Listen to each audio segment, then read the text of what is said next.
Oke, kembali bersama saya Amrullah dalam AMR Podcast. Kali ini kita bersama dengan Mas Putu. Mas Putu, apa kabar? Kabar baik. Baik ya.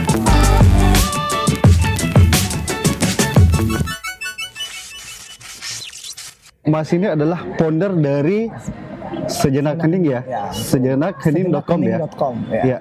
Itu bisa diceritakan awal mula berdirinya? Oke, ya, jadi Sejenakhening.com itu kalau dulu itu sebenarnya kayak tempat belajarnya saya dengan beberapa teman tentang kesehatan jiwa gitu. Sebenarnya mau raising up tentang ilmu, tentang pemahaman, tentang pengetahuan tentang itu. Jadi dulu itu berdiri di panti sosial sebenarnya, asal muasalnya. Asal muasal ya? Asal muasalnya itu dari kita berlima duduk ngerjain proyek di panti sosial, terus kemudian berpikiran bahwa nanti kalau kontrak dengan panti selesai, terus kita nggak bisa buat apa-apa nih, gitu. Asal muasalnya pertama itu. Asal muasal ide mencetuskan sesuatu bahwa saya mesti buat sesuatu itu dulu pertama. Itu dari Mas Putu ya? Dari situ karena nangani panti kan. Iya. Nah, terus kemudian pas 2016 itu kan mulai tren-tren tuh, ya pokoknya sudah berubah lah media menjadi media online dan semuanya. Terus saya ngomong sama sahabat saya itu sahabat saya dari SMP memang kebetulan. Saya minta tolong sama dia saya mau buat website dong, namanya Sejenakhening.com. Berarti itu website ya awalnya website awalnya. Website ya? Itu berdiri sekitar bulan September itu kalau salah, September akhir. 2016 ya? Oke, 2016. Saya minta tolong dia, terus akhirnya buat Sejenakhening.com. Isinya tentang itu tadi, tulisan-tulisan saya tentang bagaimana berdamai, bagaimana punya problem, bagaimana ngatasin kesendirian, yang kayak gitu-gitulah. Berarti ini fokusnya ke masalah psikologi atau kejiwaan ya? Tentang kesehatan jiwa. Kesehatan jiwa ya? Betul. Kesehatan jiwa. Mas Putu latar belakangnya pendidikan pendidikan dari S1-nya psikologi, S2-nya psikologi, terus ambil profesi klinis. S1 psikologi, ya, S2 psikologi, profesi klinis. Klinis itu berapa tahun, Om? Saya kuliah pokoknya 4 tambah 2,5, jadi 6,5 tahun. 4 tahun S1, 2,5 tahun S2-nya. Berarti kategori pintar ya? Karena ini cepat nih. Sangat. Kalau itu saya tidak anu lagi tuh.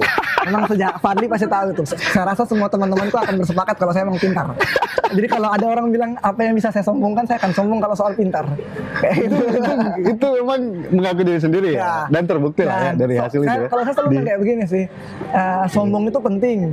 Sombong itu penting? Buat saya sombong itu penting. Kenapa? Buat saya sombong itu cara untuk saya mengapresiasi diri, tetapi tidak kemudian merendahkan orang lain. Kayak gitu. Gitu. Jadi poinnya kan sebenarnya kita perlu dong buat mengapresiasi dan menganggap diri terbaik, tapi kan tidak perlu menjatuhkan orang lain. Kayak gitu. Bagus sih. Menyombongkan diri tanpa menjatuhkan orang lain. Kalau saya saat ini sama teman-teman, saya bilang lagi ngetren adalah menaikkan diri sendiri sambil menjatuhkan orang lain. Gitu. Itu yang lagi ngetren sekarang kan? Ngetren. Ini positif banget ya. Tuh. Luar biasa nih ya. Saya jadi kalau pokoknya nggak usah lah. Pokoknya intinya teman-teman sekolah, SD, SMP, SMA, kuliah, staffku di kantor. Pokoknya intinya mereka akan selalu bilang pasti, udahlah nggak usah berdebat sama Kak Ardi. Dia itu kamus berjalan kayak gitu. Jadi kita baru mau ngomong apa, dalam pikirannya itu sudah lompat lebih tinggi. Jadi saya biasanya bilang, kalau kalian berdebat soal pinter, saya masih di atas. Tapi kalau berdebat soal fisik, suruh kerja saya, itu bukan pekerjaanku. Kayak gitu. Jadi masing-masing dari kita punya kesombongannya masing-masing. Kayak gitu. Iya. Jadi kan emang kan maksudnya kita kan hidup pasti semua punya talent masing-masing toh. Nah, buat saya rasa saya punya kapasitas yang lebih di otak, tapi saya punya kekurangan di fisik misalnya. Jadi kalau misalnya orang ajak main olahraga, orang nonton bola, orang ngajakin begadang buat main PS, main game atau apapun, saya tidak. Tapi kalau orang suruh ngerjain paper 24 jam tidak istirahat, bikin riset, saya semangat. Gitu. Berarti kalau mau ngajakin ini Mas Ardi apa Mas Putu? nama bekennya Ardi kalau di Palu. Tapi namaku kan Putu Ardi Kayana. Oh ya, jadi saya panggil Mas Ardi aja ya. Nah, boleh mana-mana. Mas Beli atau Mas Ardi? Beli. Boleh di mana-mana. Oh ya, oke, Mas Ardi. Berarti kalau Mas Ardi mau saya ajakin bercanda atau mungkin ajakin perlombaan ya, lomba tematika kali ya. Itu Kalau bisa ya? bercanda saya orangnya malah kalau bercanda saya suka sekali bercanda. Cuma orang-orang biasanya akan bilang kalau bercanda sama Kak Ardi atau Mas Ardi berarti siap sama mulutnya. Mulutku cablak soalnya. Asal keluar ya. Keluar tuh. Jadi misalnya nih lucuan misalnya. Kan saya hobi tuh, saya biasanya kan anak apa namanya? Biasanya bawa anak-anak muda yang saya lihat pintar tapi tidak mampu gitu kan, misalnya dia nggak punya biaya, saya suka ngambil mereka. Saya bilang, ya udah kau bantu saya buat kerja, nanti saya biayai semua sekolah, mau tuh tinggal di rumah saja kayak gitu. Jadi misalnya tinggal di rumah tuh, terus misalnya saya bercandain, misalnya bilang pokoknya rumahku ini kayak panti asuhan, ya udah panti sosial ngurusin kalian semua ya, kayak gitu-gitu. Hidupnya baik banget ya. Pokoknya kalau saya lihat saya ketemu sama anak muda dan saya tahu anak muda itu pinter, saya rela dia ngelakuin. Ada syaratnya harus pinter ya. Syaratnya pinter, dia mau ya? sekolah Dan mau sekolah ya. sekolah. Dan tidak punya biaya untuk melanjutkan sekolahnya. melanjutkan sekolahnya. Itu ditampung oleh Mas Ardi ya. Tampung saya biaya itu. Berarti saya juga bisa Tapi dong. dia harus kerja. Kayak gitu. Tetap diberikan kerjaan jadi, ya. saya sudah berjanji sih Mas. Jadi saya punya perjalanan dulu ke Papua gitu kan. Jadi sejenak kening ini sebenarnya salah satu bagian dari mungkin yang Tuhan kasih buat saya mewujudkan sumpah serapah yang sudah terlanjur saya keluarkan. Jadi sumpah serapahnya itu apa tuh? Saya tidak akan membantu orang lain dengan uang. Saya tidak akan membantu orang lain dengan uang. Dengan uang. Akhirnya itu terbawa Mas, misalnya nih, saya kalau pergi pesta di kantor, orang kan biasanya ngumpulin duit, saya nggak mau. Orang kedukaan minta duit, saya nggak mau ngasih duit. Gitu. Karena saya sudah terlanjur berjanji bahwa, jadi kan waktu itu saya ke Papua nih ceritanya. Pada saat saya di Papua, saya bawa duit cukup banyak. Karena kan kerja di Papua toh, dikasih duit nih cukup banyak. Untuk anak muda waktu itu saya baru lulus. Waktu itu saya sudah S2 sih, sudah hampir lulus. Tapi buat satu kali pekerjaan di Papua itu kan luar biasa banget Mas. Besar bayarannya. Dinas itu luar biasa sekali kayak gitu. Saat itu kerjanya di. Waktu itu saya masih di UGM sih, masih kuliah. Sekolah di UGM ya, Jogja ya. Di Jogja. Cuma saya diminta sama Dinas Pemda Papua untuk melakukan namanya seleksi siswa cerdas gitu lah. Cerdas itu ya. Untuk disekolahkan ke luar negeri. Berarti Mas Ardi yang sana ya? Nah, saya dapat di puncak Papua, Puncak Jaya, yang naik gunung salju. Nah itu, saya naik pesawat tuh ke sana dengan pesawat yang cuma isinya 6 orang. Tuh, nah pas saya turun, kan dingin banget tuh, cuma minus 1. Waktu itu saya datang -1 deh. Itu udah turun, besoknya saya ke sekolah nih. Nah, saya haus ceritanya nih. Orang kan biasanya kalau tamu tuh disiapin apa-apa. Ini tidak. Nah, ini saya nggak disiapin apa-apa dong sama kan sekolah. Berarti nggak dianggap tamu dong? Nggak ada apa-apa. Nggak dianggap tamu ya? Nggak dianggap tamu pokoknya sedang ini. Sama situ bilang, sial dia brengsek banget kayak gitu. Tapi emang sudah dibilang emang sama Jayapura waktu saya di kota turun. Nah, karena saya dikasih uang. Saya mikir waktu itu, bayangin aja itu cuma 1 hari perjalanan dinasku sekitar 4 jutaan. Jadi saya mikir waktu itu. Berapa hari di sana? 2 hari doang. Berarti 8 juta ya? 8 juta itu. Jadi saya mikir, kenapa saya dikasih uang sebanyak ini? Saya kan nggak tahu loh.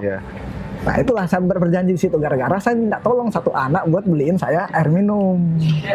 Nah saat saya minta tolong dia beliin air minum, dia beliin saya kasih duit 100.000, kembali 60.000. Lah saya kaget lah. 40.000. Berapa harganya air Harganya itu air mineral 40.000 ya? 40.000. Terus saya tanya berapa harganya nasi ayam Mas Joko itu? Nah itu 90.000. Di Puncak Jaya. Iya di Puncak Jaya. Puncak Jaya itu ya. Jadi ayam itu kan dibawa dengan beku-beku kan pesawat yang tadi itu, makanya semahal itu. Frozen food ya. Karena food, Nah si anak itu tuh saya tanya, kamu punya hidupnya kayak miskin banget gitu loh. Tapi pas saya tanya kamu punya uang, dia keluarin duitnya 100.000-an banyak. Itu anak kecil sekolah bekalnya segitu. Tapi kan nggak ada artinya. Nah disitulah saya mulai berpikir, oh berarti uang ini sangat subjektif, tidak ada artinya. Kalau begitu kalau saya mau membantu jangan bantu uang dong, karena akhirnya tidak akan membantu sama sekali. Itu cuma membuat saya seolah-olah merasa membantu, padahal sebenarnya saya belum tentu membantu. Bisa jadi cuma jadi masalah. Itu dari situ mulai berpikir bahwa saya tidak akan membantu dengan akan membantu orang lain dengan uang. Saya tidak pernah ngasih uang. Jadi kalau misalnya saya diminta tolong, misalnya saya ada orang yang sangat miskin sekali gitu misalnya. Terus ada orang-orang ngajakin saya buat bantu dia. Orang-orang itu patungan. Saya akan bilang saya nggak mau patungan. Gitu. Saya nggak mau bantu dia kasih uang. Itu prinsipnya Mas Ardi kan? Betul. Tapi itu diterapkan di Sejenak Hening ya? Ya saya pakai di Sejenak Hening semua. Masuk ke Sejenak Hening semua ya? Jadi makanya anak-anak staff-staff kemudian tadi itu kan yang misalnya mereka mau sekolah segala macam, saya bilang kau harus kerja. Jadi dengan kau bekerja, saya tidak memberimu uang. Tapi saya menggajimu dan gaji itu kau pakai sekolahmu. Gitu. Saya nggak mau kasih uang. Ya. Gitu. Yang saya pahami membuat mereka itu menyadari bahwa harus ada usaha untuk mendapatkan sesuatu. Untuk dapat sesuatu. Jadi kalau mau kasih uang, artinya kasih pancing. Ya. Mancing dulu, dapat ikan ya. Bukan ini ada ikan kamu makan nih. Betul. Itu membuat nanti mereka malah merasa tadi kan uang itu satu sisi bisa membantu, tapi di sisi lain bisa berbahaya. Itu ya. Makanya sejenakaningnya.com itu lahir dari itu. Jadi ketika orang misalnya minta sama saya, apa namanya itu kan setelah berdiri itu orang minta tuh ngisi materi, saya disuruh ngisi. Nah, saya berpikir kalau saya ngasih orang, berarti saya harus membantu dengan uang. Nah, saya tidak mau membantu. Jadi apa nih yang bisa saya lakukan? Nah, adanya sejenakaningnya.com itulah. Jadi saya memberinya dengan beri. Jadi misalnya apa-apa yang saya kasih gratis gitu. Tapi dia mesti doing something untuk mendapatkan yang gratis tadi. Berarti syukurlah ini bintang tamunya tidak bisa dibantu dengan uang. Jadi dia hadir di sini juga saya nggak bayar apa-apa ya. Mohon maaf ya. Gitu. Kayak gitu, makanya papa saya pernah bilang kayak gini, sejenakening.com sudah berdiri 2016 ya, ini sudah 5 tahun toh? Iya, 2021. Ya, 21. Nah, kok tidak punya apa-apa? Iya, memang saya tidak punya apa-apa. Bagaimana saya mau punya apa-apa? Tujuannya murni adalah untuk membantu orang lain. Tujuannya murni adalah non-profit dan saya tidak mengambil keuntungan sepeser pun dari layanan-layanannya kayak gitu. Wow. Jadi memang saya tidak niat itu ya. Itu tadi karena buatku bukan di situ. Saya sudah satu lagi kalau saya selalu bilang Mas, saya sudah clear masalah uang. Sudah selesai dengan masalah uang ya? Nggak pusing ya? Saya nggak pusing. Ingat waktu corona semua orang kehilangan mata pencaharian, kehilangan uang. Betul. Saya pun juga kehilangan mata pencaharian, kehilangan sumber pendapatan selain gaji PNS. Kan gaji PNS buat apa sih, sudah habis bayar utang juga di bank gitu misalnya. Tapi saya tidak khawatir kayak gitu ya. Maksudnya saya sudah finish dengan uang. Jadi kalau memang hari itu tidak ada uang, tidak makan ya sudah. Saya juga bukan anak muda, tapi ini mungkin tidak bisa dicontoh ya jangan dicontoh dengan gamblang. Kalau saya selalu bilang, saya bukan anak muda yang punya banyak uang dan saya pakai investasi seperti yang lagi tren sekarang. Betul, beli saham, reksa segala macam. Kalau orang tanya kenapa tidak, saya jawab, saya sudah pernah mau mati dan saya rasa tidak ada gunanya semua itu. Pernah mau mati? Ya. Pernah mau mati, maksudnya ini apa nih? Nah, saya dua nih. Mau mati yang pertama saya pernah mau bunuh diri. Saya pernah mencoba bunuh diri. Tapi percobaan bunuh diri itu sebenarnya sudah lama sih, dari saya kuliah. Di umur berapa itu? Kuliah itu berarti umur 17-18, semester 4 umur 18 tahun. 18 tahun mau bunuh diri. Mau mencoba bunuh diri. Kan saya bukan dari keluarga baik-baik tuh. Papa mama saya kan berantem, broken lah dari SD. Kayak gitu. Broken home lah. Ya, kayak begitulah. Intinya berantem segala macam. Umur 18 tahun pas saya lagi asli di Jogja, mereka berdua tambah parah tuh berantem dari Palu. Nah, jadi tapi saya tidak pernah tahu.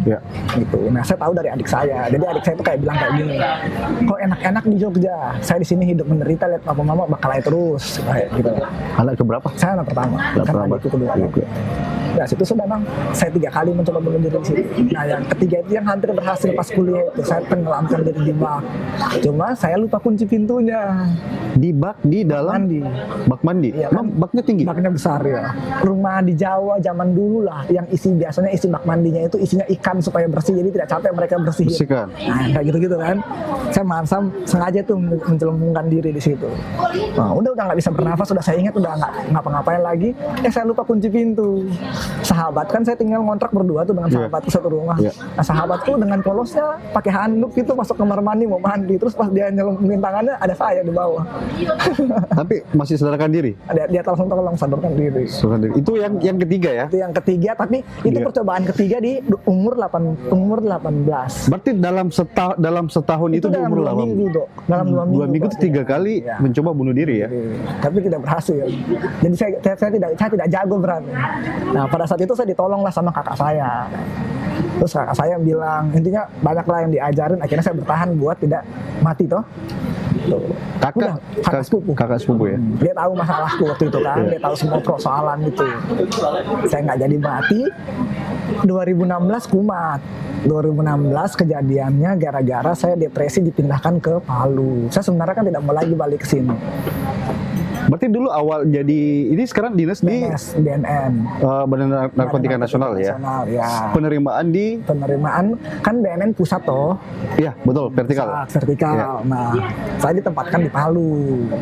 Memang waktu itu saya tesnya Indonesia Timur. Iya. Nah, celakanya saya pintar tapi saya gagal jadi juara paling satunya. Saya keempat dari satu Indonesia. Juara 4 Dari satu Indonesia. seluruh Indonesia. Dari 65.000 yang tes itu.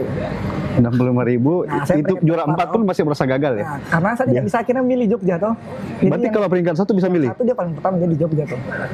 Oh, sudah ditetapkan kayak gitu ya. Dia di Jogja tuh. Iya. Dia emang maunya di Jogja. Maunya di Jogja. Jadi dia pas toh. Kalau saya milih Jogja saya nggak lolos jadinya. Oh ya, karena sudah ada peringkat Sudah 1. satu. Iya. Nah, peringkat 2-nya Medan. Medan. Saya emang nggak pilih Medan. Betul. Peringkat 3-nya yang di atasku di Sulawesi Barat. Subar. Nah, peringkat 4 saya Sulawesi Tengah. Nah, jadi ya udah masuk nih Sulawesi Tengah. Iya. Udah sampai sini saya kegelimangan uang kayak gitu loh. Maksudnya pas itu kan vertikal, pas itu lagi ada programnya Jokowi waktu itu 100.000 narkoba gitu. 2016 ya? 2016 itu rehabilitasi. Rehabilitasi. Jadi Mas tahu, saya sampai muntah naik pesawat bukan gara-gara mabuk, gara-gara capek, bosan. Belum mendarat, sudah lagi tiket pesawatku berangkat, belum mendarat. Jadi setiap hari, setiap detik, setiap menit, setiap jam, bosan saya naik pesawat. Dari Palu Jakarta, Palu Makassar, Palu Jakarta, Palu Makassar, Jogja kayak gitu. emang setiap kapan Setiap dulu waktu itu setiap minggu pulang? pulang bolak-balik karena ngantar pasien. Kan saya sudah ditugaskan di Palu nih. Oh, urusan kerjaan. Urusan kerjaan. Urusan kerjaan. Itu bolak-balik. Nah, Agak. saya mulai tuh punya duit banyak kan. Iya, karena SPPD ya. SPPD. Perjalanan dinas ya setiap minggu itu. Tapi saya nggak tahu mau ngabisin gimana. Punya uang banyak tapi Tapi tidak nggak tahu buat apa. buat apa. Karena saya nggak punya teman-teman tuh di sini. Kan saya sudah 8 tahun di Jogja. Tapi kan kuliah di SD di sini kayak SD, SMP, SMA. SMA di sini Tapi kan? saya kan bukan orang yang tipe bergaul kayak Pak Ade yang easy going punya banyak teman. Saya Iya. bukan yang tipe kalau begitu. Beda ya. Beda. Jadi teman-teman yang lama aku udah nggak ini, dan saya juga tipikal orang yang nggak suka basa-basi kayak gitu. Maksudnya ada orang ajak nongkrong, ketemuan, duduk, cuma say hello berjam-jam. Saya tidak, bagiku 1 jam itu berharga buat saya ngelakuin something buat sesuatu daripada saya duduk-duduk. Introvert ya. Saya kayak gitu tidak aneh. Introvert banget ya. Saya tidak nyaman itu. Nah itu makanya akhirnya saya bingung tuh ngabisin duit, stres, tertekan. Nah seringlah saya pulang ke Jogja, Mas. Jadi setiap 1 bulan 2 kali saya pasti bolak-balik ke Jogja buat ngabisin duit ceritanya. Jadi udah banyak duit nih, tapi nggak tahu cara tidak tahu menghabiskannya. cara menghabiskan bagaimana. Jadi saya buang-buang duit dengan cara ke Jogja. Tiap 2 minggu balik ke Jogja untuk Buang-buang duit tadi. buang-buang duit saja di sana ya. Sampai akhirnya Januari saya ketemu dengan teman yang klik di sini. Teman yang klik Di Palu. Palu. Iya. Jadi saya ngerasa punya temen toh ceritanya Oke. ini. Udah. Kemana-mana bareng, jalan-jalan. Bulan Maret, April, Mei, Juni dia sudah sibuk. Saya kayak kembali sendiri kayak gitu loh, nggak ada orang. Nah, Awalnya udah ketemu temennya yang klik, terus temennya ini sibuk. Kehilangan dong. Kehilangan dong, nggak punya teman lagi kan. Iya. Balik ke Jogja, sadar di Jogja teman-temanku juga udah nggak ada lagi kan. Jogja kota perantauan toh. Itu kan orang kuliah juga di sana Orang kan sudah selesai. sudah selesai pada balik juga, Pada balik juga. pada nyari kerja juga kan. Saya merasa sendiri. Terus Nah, saat saya merasa sendiri, saya ngabisin duit lagi dengan cara ke Bali, traveling, ya gitu-gitu. Pokoknya anak muda yang tidak punya kan udah saya bilang, saya finish dengan uang kan. Jadi Selesai dengan saya finish dengan uang. Jadi Ya. saya punya uang saya pakai kayak gitu. Nah, Agustus saya mulai merasa berubah. Agustus 2016. 16 ya. Sebulan sebelum saya buka sejenak hening. Sebulan sebelum buka sejenak hening. Sudah mulai berubah ya. Sudah mulai berubah. Saya rasa kok saya tidak bisa tidur. Tidak bisa tidur itu dalam artian Tidak bisa tidur pokoknya. Nggak mau tidur sama sekali. Jadi 1 hari, 2 hari, 3 hari, 4 hari. itu nggak pernah tidur sama sekali Tidur. selama 4 hari itu. Jadi misalnya setiap mau tidur rasanya kayak dikejar-kejar, kayak ada mau mati, ada hantu, ada itu semua datang gitu. Padahal kamarku, Iya. jadi saya bangun rumah nih, tapi saya bangun cuma kamarku doang nih saya bangun. Iya. Kamarku itu sekelas bintang 5 lah hotel dalamnya. TV, layan, fasilitas apa semua yang dicari ada deh. Cuma karena saya tidak suka game, saya nggak ada di situ. Kamar ya? Kamar tuh. didesain kayak Didesain bintang kayak 5. gitu. Tujuannya adalah Supaya saya nyaman karena saya nggak punya teman toh. nyaman karena nggak punya teman ya. Jadi pulang kerja di rumah. Pulang kerja di rumah. Semua add-onsnya TV saya punya deh itu. Itu harapannya agar nggak stres. Nggak stres. Tapi lama-lama stres tertekan tuh nggak bisa tidur tuh mas. Nggak bisa tidur walaupun sudah Sudah ngantuk senyaman. bagaimana apapun. Nggak. Tidak ada Minum tertidur. obat? Tidak, belum. Situ saya belum. Kan saya psikolog tuh, jadi saya pikir saya nggak boleh sembarangan minum obat. Psikolog berarti Saya tahu nih, saya sudah mulai tanda-tanda nih kayaknya, jangan-jangan saya mulai kena ada gangguan jiwa deh ini. Saya sudah mulai sadar kayak gitu Agustus itu. 5 hari nggak tidur ya? 4-3 hari Bukan cuma 5 hari, 3 bulan. nggak tidur. Agustus. Tapi sempat tidur dalam 1 hari. Ya, maksudnya Satu jam, tidurku tuh kacau lah pokoknya. Oh nggak berkualitas lah. Nah, gitu. Masih Nah, jauh. mulai aneh tambah aneh itu September. September Pas saya oke. buka sejenak kening. Di situ saya sudah mulai sering nangis sendiri tanpa ada alasan. Nah, Udah parah banget ya. nggak parah toh, Iya. tapi di situ sudah ada sahabatku yang namanya Erik. Erik ini co-foundernya sejenakkening.com. Jadilah saya bareng Erik itu. Tadi kalau saya sudah nggak bisa tidur, saya nangis sama Erik. Nah, si Erik ini sahabatku dari SMP memang kan, jadi dia kenal banget saya.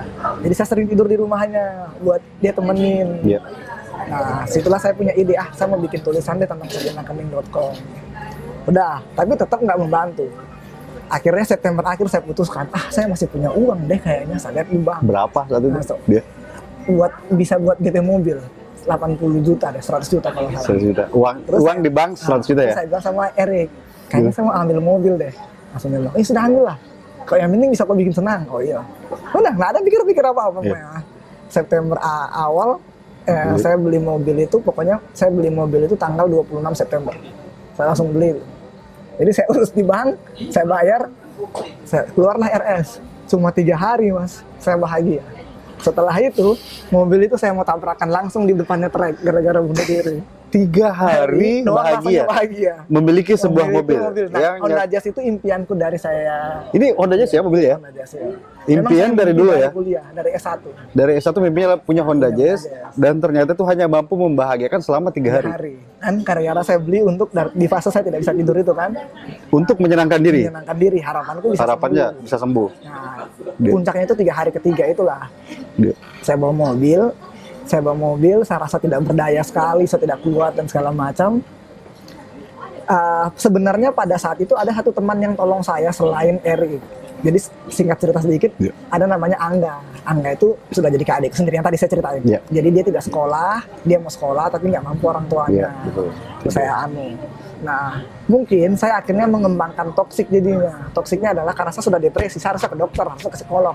Bukan sama dia. Yang jadi teman pelarian. Itu Iya. makanya saya bilang, escape itu tidak bagus. Escape itu Melarikan diri dari masalah. melarikan diri dari masalah ya. Itu bahasa psikologi ya. Bahaya sekali itu. Bahaya sekali ya. Jadi saya pakai dia tuh. Nah, si Angga itu cuma ngomong begini malam itu. Jadi kan dia sudah tahu nih kalau saya nggak bisa tidur. Saya hanya bisa tidur, Mas, kalau ada yang temenin saya. Itu saja, Mas. Hanya bisa tidur kalau ada yang Teman. Itu pun teman Itu dekat teman. ya. Jadi Dekat. misalnya Mas ada di sampingku nih Iya. tidur. Kalau Mas baca cerita, oh begini, baru saya tidur. Kalau Mas diam, saya tidak akan tidur. Nah, si Angga ini kebetulan lagi patah hati. Saya teman curhatnya. Beruntung dong saya jadinya. Betul. Jadi bercerita, dia kan cerita terus. nah, saya ketiduran. Iya. Berarti dia juga cerita nggak ada yang denger ya. Ya, nggak ada yang denger sebenarnya. Nah, pada saat dia malam itu mungkin lagi jengkel atau apa, dia ngomong sama saya, nanti malam lihat deh saya bisa temenan tidur atau tidak. Saya tuh kayak merasa dunia runtuh, tidak ada lagi orang yang peduli saya. Saya tancap gas, ada trek di depan. Adi Basuki Rahmat itu. Tuh, kan metik Tancap tuh. gas, ada truk di depan berhenti. Nah, di depan iya, di lampu merah. Lampu merah. yang Oh, berarti gitu ini dua tuh. truknya lagi berhenti. Saya mau tabrakan. Nah, Tancap gas mau tabrakan. mau tabrakin. Nah, Itu sudah ditancap gas itu. Sudah tancap Terus? gas, sudah tinggi. Tiba-tiba Erik menelpon. Bunyi handphoneku. Jadi kan kepotong tuh. Saya angkat. Nah, si Erik tahu kalau saya mau bunuh diri. Terus dia langsung ngomong, ke kiri mobilmu cepat. Habis itu diam baru ke rumahku. Jadi Erik itu sahabatku yang tadi dulu dia. Pokoknya apapun yang terjadi sama hidupku dia pasti tahu.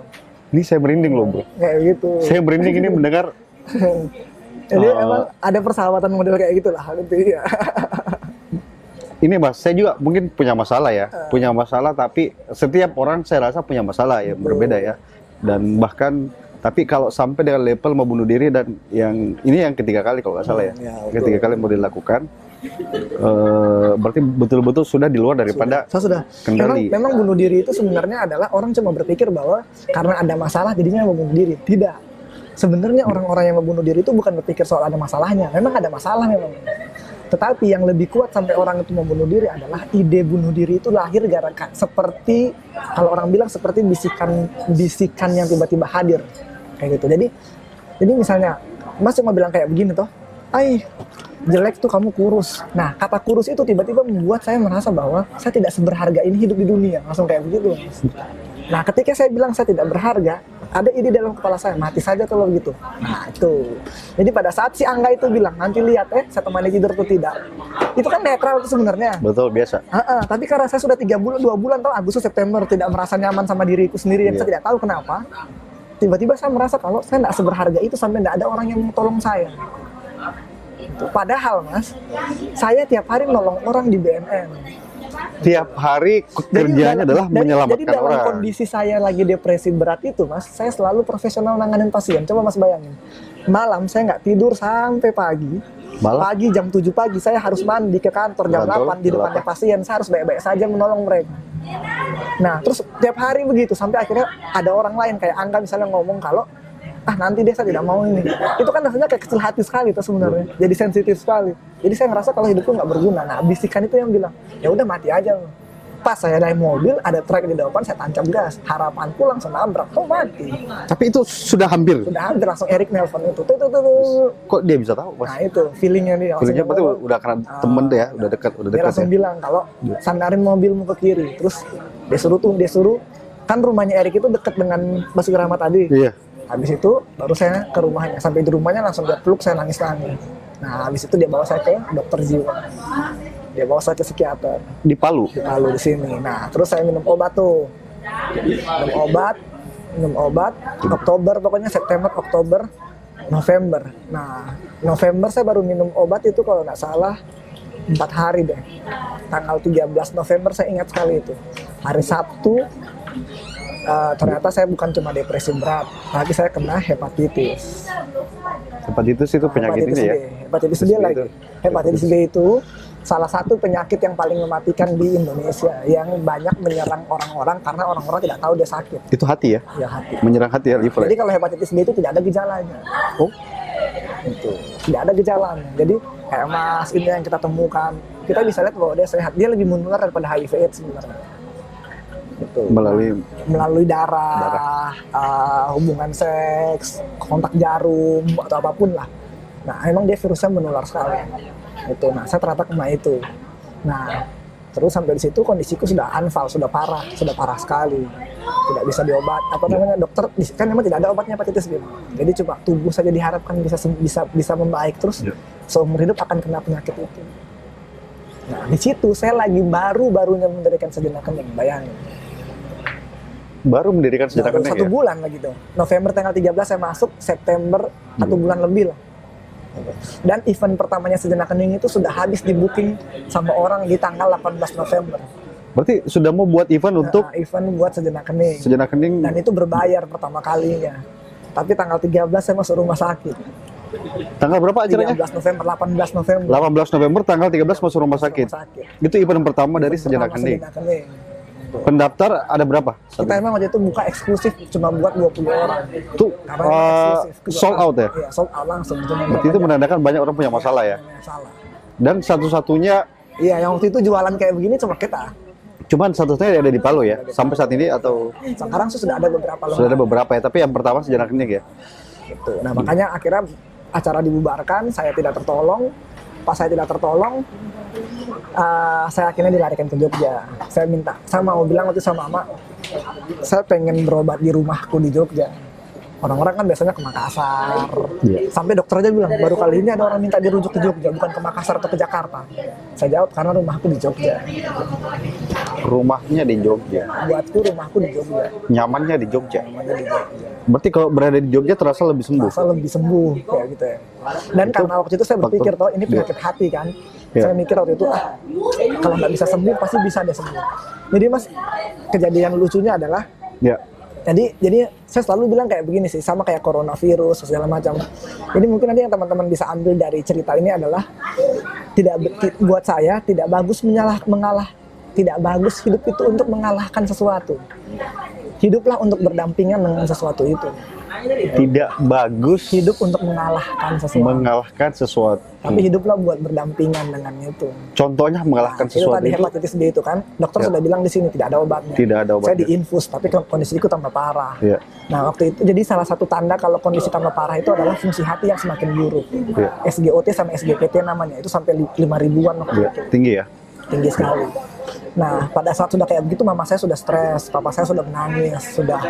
Tapi saya tiba-tiba teringat satu, saya pengen dipeluk sama sahabatku di Jogja, Oke, sahabat kuliah. sahabat kuliah, Sahabat namanya kuliah. Wayan waktu itu. Iya. Terus papa bilang ya udah kalau gitu mana uang, jadi uang dari uang buat beliin si Wayan tiket pesawat Ke sini. ke sini.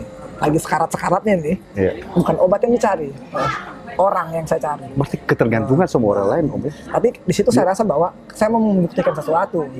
Jadi saya mau lihat dia dulu deh. Nah, pulang malam nih dia sampai, langsung saya pelukan dengan dia. Besoknya Mas tahu, SGOT ku yang puluhan, yang ribuan tadi langsung turun tinggal 100. Berapa ribu SGOT Dari itu? 5.000 jadi 100. Tidak ada batasan tertingginya sampai aneh. Itu bukan obat ya? Itu bukan obat. Jadi pas dokter langsung bilang, berangkat ke Jogja sekarang. Kayaknya emang cuma di Jogja kok bisa sembuh. Akhirnya saya berangkat ke Jogja. Gitu ceritanya kenapa sampai saya diizinkan ke Jogja. Udah kerja kan? saat itu, Udah kan? kerja. Kantor gimana? Kan cuti panjang dong saya. Oh, karena sakit ya? Sakit ya. Diizinkan ya? Nah, sakit kronis, sakit akut begitu kan Pak boleh toh. Saya ajukan cuti panjang. Cuti Jadi panjang. saya langsung ke Jogja. Sambil di Jogja, dokterku juga bilang ini nggak ada obatnya, nggak bisa sembuh. Dokter di Jogja. Ya, saya berobat di spesialis gastroenterohepatologi, jadi spesialis khusus buat hati dan Ya. pencernaan. Udah dokter bilang tidak bisa sembuh, saya bilang oke, tidak masalah. Jadi saya nikmatin. Semakin saya memilih merasa bahwa saya tidak perlu menyembuhkan diriku, saya tidak perlu mengalahkan virusku. Bulan Februari, Maret, April, bulan Mei saya sembuh dari virus itu. Jadi yang tadi Mas Ardi sampaikan bahwa kita tidak perlu mengalahkan sesuatu dalam hidup. Virus mematikanku itu justru akhirnya tidak mematikanku gara-gara saya mencintai dia dan saya merasa bahwa saya tidak mau mengalahkan. Saya bilang sama dia biasanya, sama virus itu, saya bilang begini loh, kalau kau mau hidup di tubuhku, hiduplah sama-sama kita hidup. Tapi makannya pelan-pelan, hatiku dimakan pelan-pelan. Kalau kau makan cepat-cepat, hatiku cepat rusak. Nanti saya mati, terus kau juga mati kan kalau saya mati. Berarti ngomong ya? Saya ngomong Ngomong sama virusnya ini ya? Berdamai. Kalau Berdamai mungkin dengan saya itu. berdamai dengan virus itu ya. Nah, saya berdamai. Jadi tidak betul-betul orang kan selama ini ini ada virus dalam tubuh saya nih. Harus kita mabut nih kita. Saya akan minum obat yang bisa membunuh. Saya tidak punya mindset membunuh. Makanya sama corona ini pun juga saya tenang-tenang saja. Ya. Berarti santai ya? Santai. Karena berdamai berarti ya? Saya menikmati corona kayak begitu ya. Saya 3 kali lolos dari jeratan yang sangat-sangat dekat. Tapi bukan artian bahwa saya bahagia segala macam, tidak. Tapi maksudnya mungkin itu membuktikan bahwa memang tidak perlu ditakuti kok. Kenapa? Kan makhluk hidup diciptakan untuk saling makan memakan toh. Iya. Ya virus kan emang tujuannya memakan diri kita. Kenapa kita marah dia mau makan? Nah kita juga tiap hari makan orang, makan ayam, membunuh ayam. Iya, makhluk hidup ya. Makhluk hidup, apa bedanya Ikan, dengan ayam, dia lakukan sama kita? sama aja ya. Sama aja. Dan ikan tidak pernah berpikir untuk membunuh kita Nah kan? makanya, jadi kamu tidak pernah berpikir untuk membunuh dia, gitu. Jadi makanya akhirnya saya bilang, ya udahlah, damai aja, maksudnya jalanin saja, kayak gitu-gitu. Itu yang dikembangkan sama Sejenak Hening. Makanya kan Sejenak Hening tagline-nya belajar dalam hening. Nah, itu tadi saya penasaran, bro. Sejenak Hening ini adalah berarti belajar Dalam hening, itu tagline-nya. hening ya. Jadi maksudnya hening itu bukan diam sih, tapi hening itu adalah belajar dalam hening itu maksudnya adalah belajar untuk menikmati saja apa yang terjadi dalam hidup. Jadi kalau memang pikiran lagi kacau, ya belajar saja menikmati kekacauan itu. Kalau memang lagi sedih, belajar saja menikmati kesedihan itu. Kalau memang lagi bahagia, belajar saja menikmati kebahagiaan itu. Karena nggak semua yang datang dalam hidup kebahagiaan ya. Karena ya Pasti hidup ini satu paket kayak gitu. ada Memilih buat hidup itu berarti Ya. menikmati hidup yang satu paket. Senang, sedih, bahagia, terluka, sakit, sehat. Makanya serius, saya tidak pernah lagi mendoakan orang supaya cepat sembuh. Itu bullshit sebenarnya. Tidak pernah mendoakan orang untuk Cepat sembuh. sembuh. Orang sakit kan ya mau sembuh. Tapi kan dalam tanda kutip bahwa kalau memang sakit, kalau memang sehat, sepanjang manusia sehat dia pasti akan sakit. Ada paket ya. Itu sudah Dan sepanjang sakit dia pasti akan sehat. sehat. Ada paketnya ya. Ada paketnya. Jadi Sakit, ketika sehat sudah ketika jadi dia sakit, satu paket. kenapa kita justru ingin cepat-cepat sembuh ketika sakit? Tapi kenapa kita tidak mau sakit ketika kita sehat itu misalnya? Kan karena orang tidak mau menderita. Kan normalnya itu Normalnya seperti itu. seperti itu toh, orang tidak mau Iya. menderita toh. Iya, Tapi tidak ada orang kenyataannya coba. menderita. Kenyataannya coba. Orang yang menghindari sakit justru jadi penyakitan. Iya sih. yang saya dapat itu kalau sekarang ya berhubungan dengan corona ya. Jadi saya sudah dapat beberapa cerita orang yang sangat menjaga diri dari virus corona, yang semprot setiap saat pakai hand sanitizer dan bahkan rambutnya itu kena dan bahkan meninggal. Itu sudah ada beberapa cerita yang saya dengar. Itu bukan berarti kita sedang mengkampanyekan untuk tidak melindungi diri. Itu kan bagian daripada usaha, Betul. ikhtiar ya untuk melindungi diri dari virus itu kan. Tetapi yang perlu ditingkatkan, yang perlu dibawa adalah Ya. jangan bawa perasaan cemasnya. Nah, kalau menurut saya ada orang yang pernah bertanya sama saya, kenapa ya Kak? Kenapa Mas ada orang yang sudah begitu protokol sehat tapi tetap sakit? Betul. Saya bilang nggak ada orang yang nggak sakit. Ya begitu. Jadi lakukan saja protokol kesehatan bukan menghindari sakit. Lakukan protokol kesehatan untuk menjaga kesehatan. Kalau sakit ya memang hidup satu paket sakit. Kenapa sakit salah? Ini yang ngomong adalah orang psikologi. Kemudian jangan berpikir bahwa hanya orang psikologi yang bisa memahami diri sendiri, dan bahkan Mas Ardi sempat sampai 3 kali mau bunuh diri Nah, itu. karena masalah hidupnya, sampai dengan bisa seperti saat ini dan sangat berdamai dengan diri sendiri ya. Maksudnya di situ sih saya bilangnya. Biasanya saya bilang tuh, ngapain capek-capek mau halus segala macam, sakit segala macam, menghindar. Tidak, itu tidak akan menyembuhkan sama sekali. Kayak gitu. Karena akhirnya itu justru mendatangkan semuanya. Itu kekhawatiran ya. Kekhawatiran yang justru mendatangkan segalanya. Loh. Berarti nikmati aja dong, let flow ya, let flow ya. Makanya tadi saya bilang, saya tidak pernah mendoakan orang supaya cepat sembuh. Biasanya saya kalau ketemu orang sakit, saya akan bilang kalau yang kuat jalaninnya. Yang Kalaupun kuat lagi- jalaninnya, bukan ini akan obat untuk menyembuhkan ya. Yang kuat jalaninnya. Ya kalau lagi sakit ya yang kuat aja. Terus dia jawab, tapi saya nggak kuat. Ya kalau nggak kuat juga ya nggak apa-apa. Memangnya ada yang menilai kuat atau enggak. Kalau nggak kuat menangislah, akuilah kalau tidak kuat. Nah, Nikmati ya. Tadi yang Mas Ardi bilang nikmati nikmati sakitnya, nikmati sehatnya. Nikmati sehatnya. Karena udah satu paket. satu paket. Makanya saya bilang soal investasi itu, saya pernah dikasih tahu. Ayo investasi bla bla bla bla bla. Itu saya bilang, ya itu bagus, bagus sekali. Tapi kalau dasarnya kecemasan, teman-teman nggak bakal bisa nikmatin duitnya. Karena isinya karena cemas. Kecemasan itu ya. Kalau saya berinvestasi karena saya berpikir bukan buat cemas. Makanya akhirnya sejenak.com itu ada yang saya campaign, yang saya bicarakan, yang saya ungkap itu. Iya, sejenak ini di Palu alamatnya di mana, Mas? Di Jalan Gunung Watu Mapida nomor 82. Berarti semua orang bisa ke sana ya? Akses ke situ. Bisa ke sana yang punya masalah ya. Karena serasa yang punya masalah dalam hidup itu banyak orang.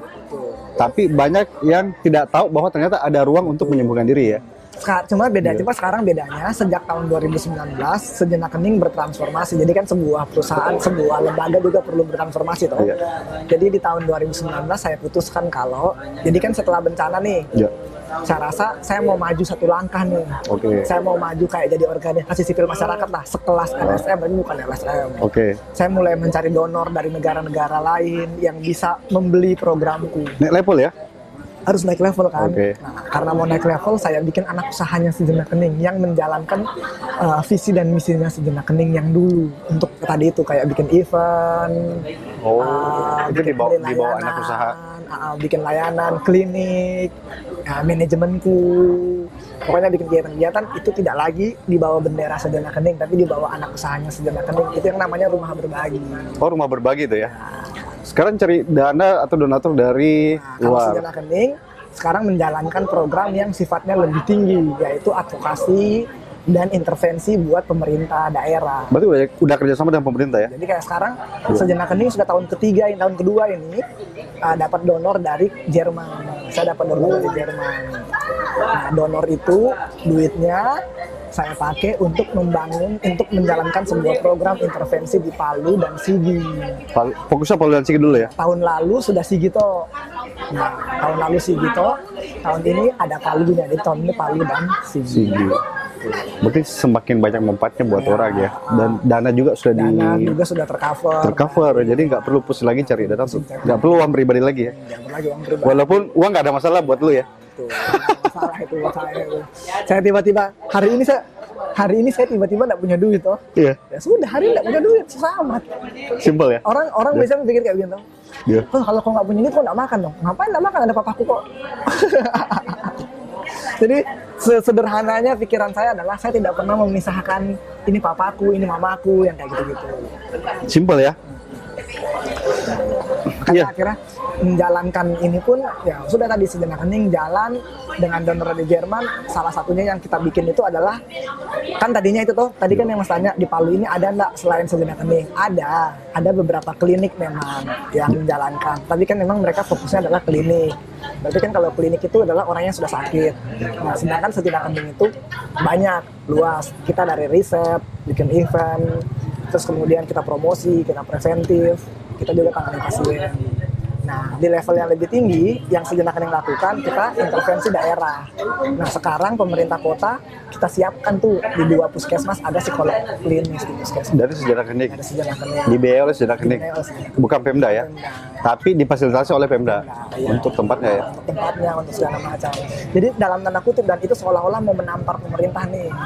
Masa Sejenak Hening bisa bikinin anggaran ke lu, taruhin psikolog puskesmas di lu, maunya supaya lu bisa buat, tapi kok lunya pemerintahnya nggak peduli. Nah, tapi saya sadar pemerintah nggak peduli, kenapa? Karena pemerintah nggak tahu. Nah, orang kalau nggak tahu itu kan nggak boleh dimarah, Mas. Orang kalau nggak tahu itu bukan dimarah, tapi diajarin. Nah, daripada saya capek marah-marahin pemerintah, demo ke pemerintah, unjuk rasa segala macam, maki-maki pemerintah. Kasih solusi. Ngasih solusi, mengkritik itu bagus. Tapi kalau mengkritik tapi nggak tahu caranya, ngasih solusi. Nah, akhirnya saya bekerja lah, bikin proposal pagi, siang, sore, malam, saya jual ke donor-donor. Ada beberapa donor yang tidak cocok, ya sudah tidak. Ada dari Jerman cocok, dan memang saya hatiku memang dari dulu di Jerman sih. Oh, saya dapat Jerman, dikasih duitnya itu saya pakai buat edukasi pemerintah. Gitu. Iya. Jadi prinsipnya mengkritisi tapi dengan edukasi. Jangan mengkritisi dengan mulut yang bicara terus. Kalau mulut bicara terus saya jagonya si Cablak. Jadi benar-benar udah selesai dengan diri sendiri ya ini ya. Ya, dalam beberapa hal. Dalam beberapa hal ya, masih dalam ada. beberapa hal yang lain belum. Nah, Iya. Itu kan hidup tuh. Iya. Ya, Mas Ardi, saya nggak nyangka ternyata founder dari Sejenak Hening ini adalah orang yang latar belakang lah berdirinya Sejenak Hening adalah dari orang yang punya masalah yang sangat besar, dan beliau adalah memang orang psikolog juga, alumni dari UGM ya, dan kembali ke Palu juga bukan karena keinginan sebenarnya tapi karena takdir, untuk membantu orang-orang yang ada di Palu dan sekitarnya. Jadi bersyukurlah Sejenak Hening hadir. Terkadang masalah itu lahir adalah untuk memberikan kemudahan buat orang lain. Jadi melalui Mas Ardi diberikan masalah untuk melahirkan Sejenak Hening, dan Sejenak Hening ini sudah ada di Palu dan Sigi ya, di 2 puskesmas ya. Puskesmas, betul. Yang punya masalah ya. Di Palu 2, puskesmas Bulili dengan Sangurara. Ya. Di Sigi 2, di puskesmas Dolo dan puskesmas Biromari. Di sana sudah standby ya. Jadi kalau yang punya Di sini masalah, juga sudah standby. sudah standby ya. Saya rekrut psikolog untuk ditempatkan di sana. Wah, luar biasa. Ini saya tepuk tangan ini kalau ini nih ya. Iya, Mas Ardi, untuk info Sejenak Hening bisa diakses di mana saja? Sejenakhening.com-nya bisa diakses di Instagramnya sejenakhening.com, sejenakhening.com. Atau kalau mau main bisa langsung ke Gunung Watu Mapida di sana. Jadi di Sejenak Hening itu kita selalu bilang di sejenakhening.com itu adalah tempat buat kita menjadi diri kita sendiri. Jadi datanglah dengan seragam masalah, dengan serangkaian masalah. Kayak gitu. Nanti di situ kita belajar bareng buat menghadapinya, bukan menyelesaikan. Buat menghadapi masalah ya. Jadi ada Instagram, bisa di Ya, cek di Instagramnya. Kalau boleh di follow ya, Instagramnya ya. siap. Ya, ada yang mau disampaikan terakhir terkait bagi teman-teman yang punya masalah, tips terakhir lah, bagaimana kuat menghadapi, bukan Menghadapi bagaimana juga. menyelesaikan. Oke, sip. Ya. Mungkin yang pertama saya mau bilang kalau Ya. hidup ini bukan menghindari penderitaan lalu mendapatkan kebahagiaan, tidak. Hidup ini gunanya untuk menikmati penderitaan sekaligus kebahagiaan. Hidup ini satu paket pokoknya. Itu satu. Yang kedua, kalau teman-teman atau siapapun merasa punya masalah atau apa, ya saya percaya kok teman-teman bisa menyelesaikannya. Tetapi ketika teman-teman tidak bisa menyelesaikannya, carilah pertolongan orang lain. Ingat, fisik itu bisa sakit. Bisa kena flu, kena virus, bakteri, kuman. Jiwa pun juga bisa sakit, kena cemoohan orang lain, hinaan orang lain, atau apapun kegagalan. Jadi jiwa dan fisik sama-sama bisa sakit. Nah, kalau lagi sakit, cari pertolongan ke profesional helper. Salah satunya profesional yang bisa diakses adalah yang tadi ada psikolog-psikolog di puskesmas, atau ke sejenak hening, atau ke lembaga lain juga yang ada di Palu yang teman-teman rasa aman dan nyaman. Siapa mereka? Ada psikolog klinis, ada dokter jiwa, dan teman-teman konselor di Kota Palu yang bisa diajak berbagi. Kayak gitu. Jadi jangan khawatir, kesehatan jiwa itu adalah urusan kita semua dan tidak ada kesehatan tanpa kesehatan jiwa. Tidak ada kesehatan tanpa kesehatan jiwa. Ya, saya bersyukur Mas Ardi mau hadir dalam podcast Sama-sama, saya juga terima kasih sudah kali ini. diajak sini. Ya, semoga ini bisa membantu. Ya. Jika video ini bermanfaat, saya minta silahkan di-share. Jangan lupa like, kasih jempol ya, like, sama subscribe ya. Mas Ardi, saya kembali terima kasih banyak. Siap, Sehat sama-sama. selalu. Sehat. Dan kita akan kontak selalu ya. Oke, sip. Terima kasih. Terima kasih. See you in the next video. Thank you.